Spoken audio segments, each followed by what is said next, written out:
I figured reviewing my MacBook Air would be the perfect thing to review today because I have almost nothing but good things to say about this laptop. This review is going to be more about my personal experience and what the practicality of having this laptop is like. I'm not going to really cover any technical specifications or do any benchmark tests because that is so exhausted in literally every other review of this product. However, I don't really see a lot of them talking about the practicality. I purchased this laptop specifically for work and I paid my own money with it. I did not get it for free and nobody sponsored this video. If this review helps you in deciding to purchase this laptop, I'm going to leave a link to it in the description down below. If you use that link, it will give me a small commission and help fund future videos just like this one. I bought this MacBook Air back in 2022 as my work pig. I do a lot of special effects. I work in haunted houses and do concert lighting and effects, and I work out in the field a lot. There's so many times, in fact more often than not, I'll be literally sitting in a dirt patch programming some kind of controller with this thing. I got the dirt cheapest one because I was expecting it to only last me 6 months or maybe a year if I'm lucky, but here we are 2 years later and it's still cranking along great and it's still working very well. Really, I probably should get an upgrade for some of the stuff that I'm doing, but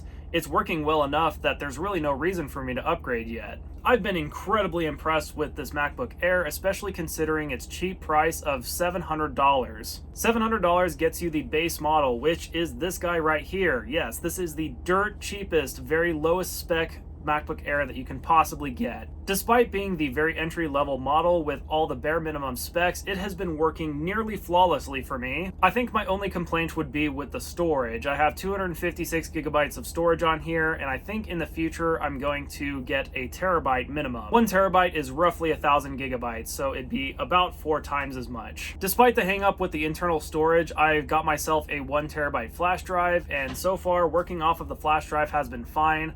I just keep all of my programs on the internal drive itself and then all of my program files on the flash drive. It's not the fastest or most efficient way to do it, but considering the situation where I already had the base model and I just really didn't want to exchange it for the higher end one, it works well enough that I don't need to upgrade. One thing that's completely blown me away about the MacBook Air is its battery life. I will be hounding on this thing literally all day long.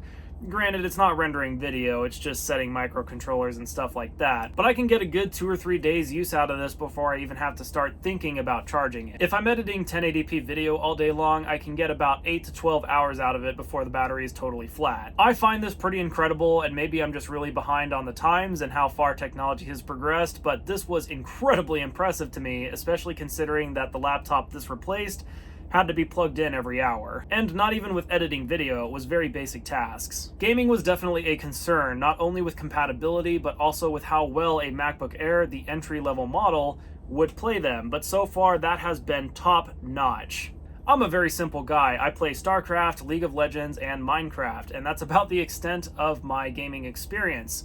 But all three run incredibly well on the MacBook Air, and yeah, pretty much no complaints in the gaming department at all. This thing blows away my old gaming computer, which granted it was about 10 years old, so that's not really a fair comparison, but it's a big step up for sure, even being the base model. Another thing I didn't realize was a feature until I got myself a Mac is it works very well hand in hand with your iPhone. I'm a very low-tech person, and I try to reserve technology specifically for working and being productive. So I'm not the type of person that typically just scrolls through TikTok or just, scrolls through Facebook or whatever all day long. That's just not me. I like to be very productive with my technology. Now, the level of continuity between your iPhone and your Mac is incredible. It makes working so much more efficient.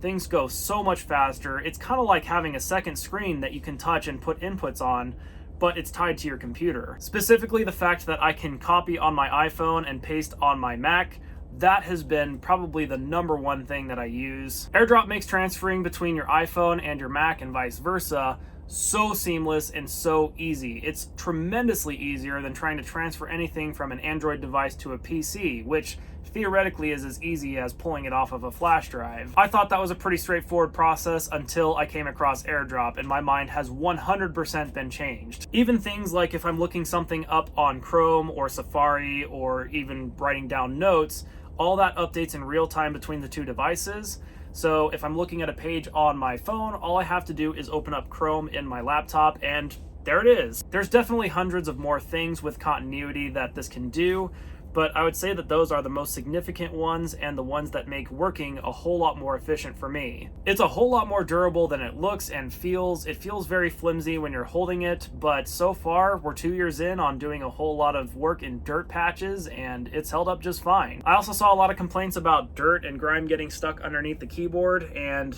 that has not been a problem for me, even though I work in dirt patches. However, on the other hand, I do blow this thing off with the air compressor pretty much every day when I'm done, so I'm sure that probably helps out a lot. It crushes video rendering. Whenever I'm editing videos just like this one, it just flies right through it, does a really good job, does it really quickly. I was debating whether I would need a MacBook Pro instead for that exact reason, and I'm glad that I went with this choice instead. If you're doing a whole lot more with animation or anything with a lot of particles, then you might want to consider the MacBook Pro instead. But for the average everyday Joe, I would say that this is a stellar machine. This specific model was only $700, and it is an amazing deal for that price. Personally, if I were to do this again, I'd probably get the 1TB model, which is about $1,000, and still very, very worth it in my opinion. Don't forget, if this review helped you in deciding to purchase this product, I'm going to leave a link down below. Using that link to purchase it will help contribute to this channel and fund future reviews just like this one. Don't forget to like, subscribe to my channel down below, leave a comment with your questions, comments, concerns, or maybe even your personal experience with the M2 MacBook Air. Until next time, guys, I will see you in the next video.